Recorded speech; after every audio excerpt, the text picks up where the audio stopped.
Ser Podcast.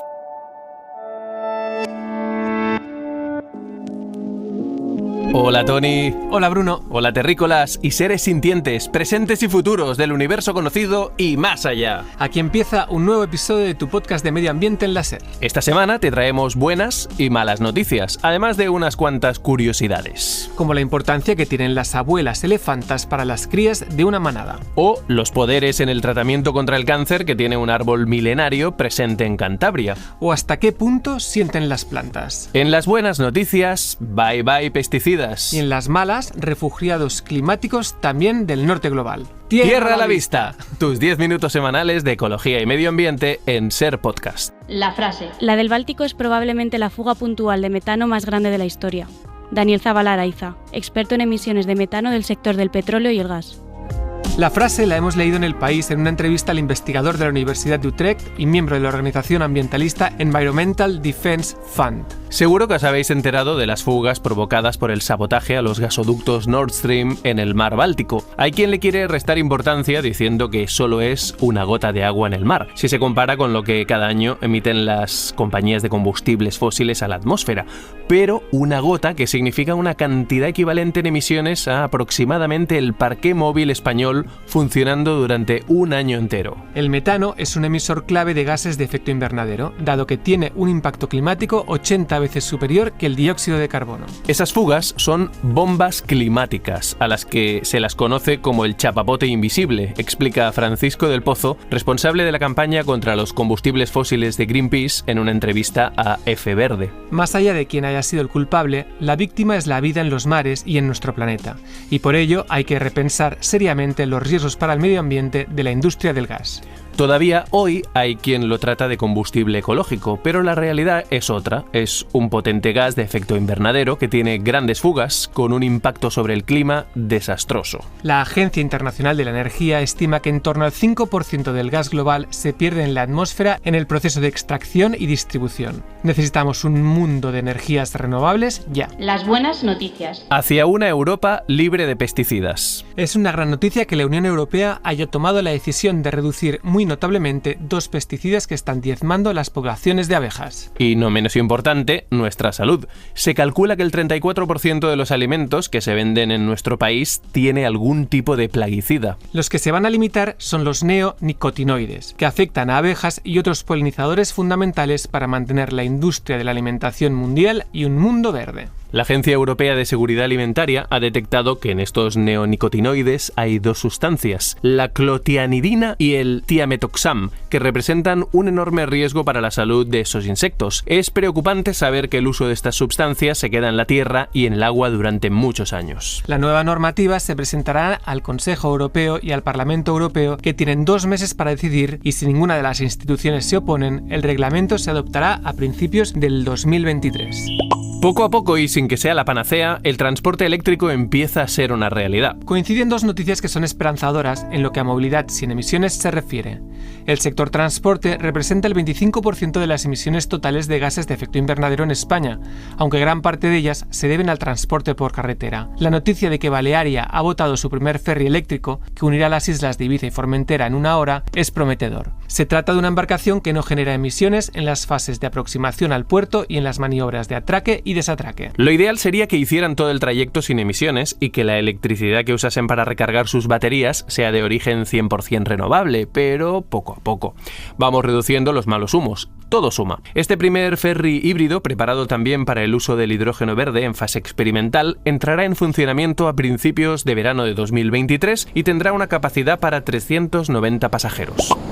Y del mar pasamos al aire, concretamente al estado de Washington, en los Estados Unidos, donde se ha llevado a cabo el vuelo histórico de Alice, un avión totalmente eléctrico y de ala fija que voló unos 8 minutos, en lo que representa un futuro eléctrico para los aviones que cubren distancias de menos de 500 kilómetros. Para esas distancias, el tren es una maravilla, pero es cierto que en Estados Unidos, como en casi toda América, los pocos ferrocarriles que hicieron los fueron abandonando en la época dorada de los vehículos contaminantes. Según Gregory Davis, el presidente de Aviation, compañía que ha fabricado el avión, han electrificado con éxito los cielos con el inolvidable primer vuelo de Alice. Este es uno de los grandes planes para repensar el mundo de la aviación hacia un sector totalmente sostenible en los próximos años, como mínimo en los vuelos de corta y media distancia. Insisto, países como Francia ya han aprobado eliminar los vuelos nacionales de menos de 2 horas y media que puedan cubrirse en tren. Las no tan buenas noticias. ¿Refugiados climáticos del primer mundo? Siempre que pensamos en ellos, en los actuales y en los millones que van a haber, nuestras miradas suelen ir al sur global, al sudeste asiático y a las islas del Pacífico, por ejemplo. Pero en los Estados Unidos y en Inglaterra hay 2 ciudades que antes del año 2050 tendrán que ser evacuadas porque se las va a tragar el mar. Se trata de las poblaciones de Tangier, en el estado norteamericano de Virginia,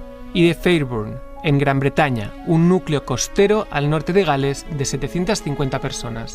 Más de la mitad de las especies de aves españolas están en peligro. Según el Libro Rojo de las Aves de España, el 56% de las especies presentan problemas de conservación y 90 de ellas se encuentran dentro de categorías de amenaza de la Unión Internacional para la Conservación de la Naturaleza. Entre las especies que corren un mayor riesgo de extinción están en peligro crítico el urogallo, el escribano palustre o la pardela balear. Otras especies en peligro son la codorniz común, el aguilucho pálido o el alcaudón real. Entre las principales amenazas para las aves figura por primera vez el cambio climático, junto con la contaminación, la alteración de los ecosistemas y las prácticas agropecuarias intensivas. Y ya que estamos hablando de aves, dejadme que os recomiende El lenguaje de los pájaros, el nuevo libro de Toni Ullet Nadal que nos debe una explicación. Toni, ¿te hiciste ornitólogo durante la pandemia? Para nada, pero siempre me ha gustado observar los pajaritos y ya está.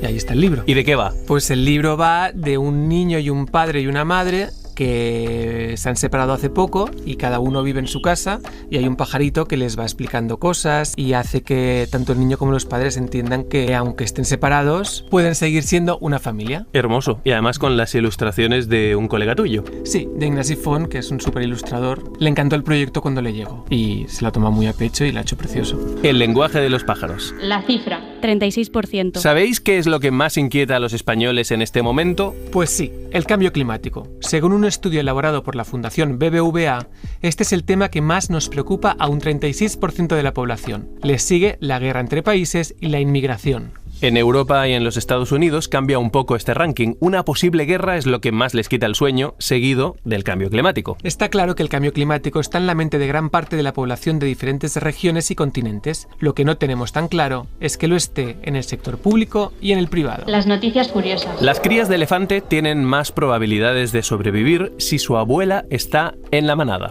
Los elefantes viven en una sociedad matriarcal. Las manadas casi siempre están compuestas por hembras, con una lideresa longeva. Es común que madres e hijas tengan crías al mismo tiempo y los críen en grupo.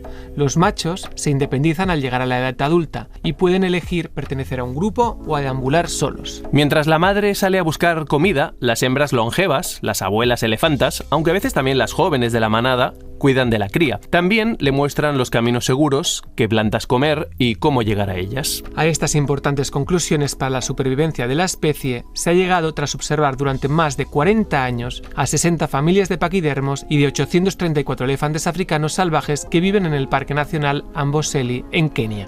El árbol milenario con superpoderes. Existe en el mundo una conífera capaz de matar y de curar. Es el tejo negro o tejo común. Puede vivir miles de años y se puede encontrar en los sistemas montañosos septentrionales de la península ibérica. Tiene este árbol una sustancia llamada taxina, cuya toxicidad se conoce desde tiempos inmemoriales.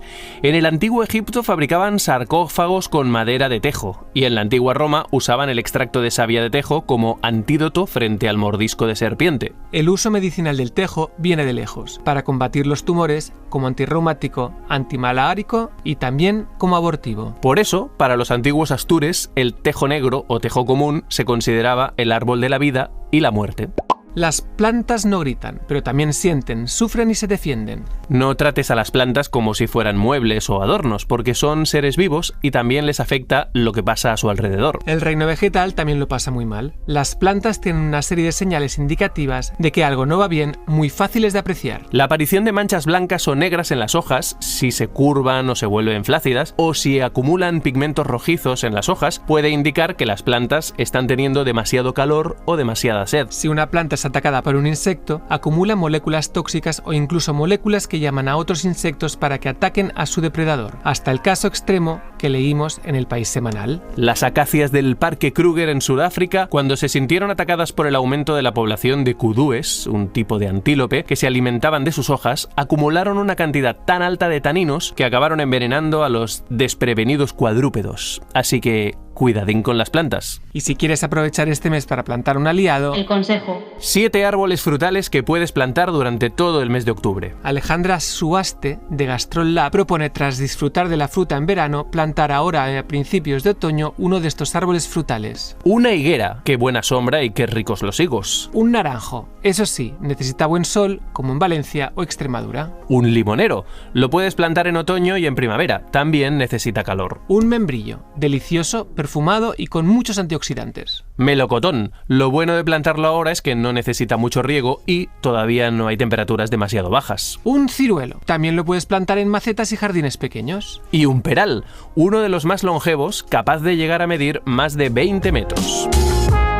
Hasta aquí este último episodio, que nos ha quedado bastante vegetal, de Tierra a la Vista, tu podcast sobre el gran problema de nuestro tiempo, el cambio climático. y sus posibles soluciones. Ha sido un placer traeros cada semana noticias verdes y azules. Y algunas grises y marrones, pero menos. Cuidaos mucho. Tony, te seguimos en la Bileter. Terrícolas, sigamos en contacto y cuidando nuestro planeta, que cada vez somos más. Hasta pronto. ¡Chao! Tierra a la Vista es una producción de Ser Podcast, dirigida por Toni Ullet Nadal. Guión y presentación, Toni Ullet Nadal y Bruno Sokolovic. Locuciones, yo, Gemma Jiménez. Realización, Álvaro Ujena. Síguenos y suscríbete en la aplicación y web de la cadena Ser, o en la plataforma que prefieras. Cadena Ser. La radio.